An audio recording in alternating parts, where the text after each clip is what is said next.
Đánh cái đầu búa này nó bằng thì thôi.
Gu mù kia thì nó đẹp nhưng mà mình quá không cuốn bằng cái này.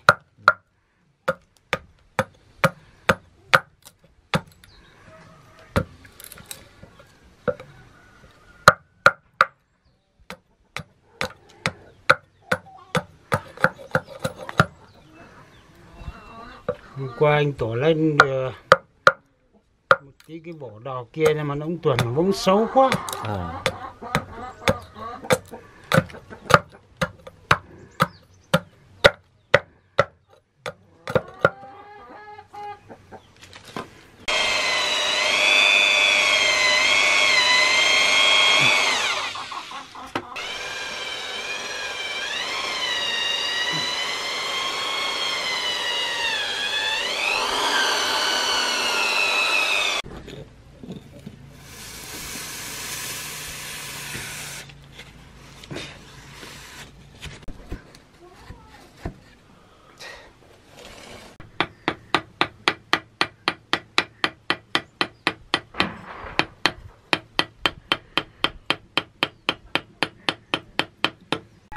Cái này bóp một tí là nữa ngoại luôn. Nếu phát thì chẳng thế khủng mày. Chú nọ không sung, chú kia lên nữa.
Đây thì hay này nhận thì mùa xong rồi nhân hành tí.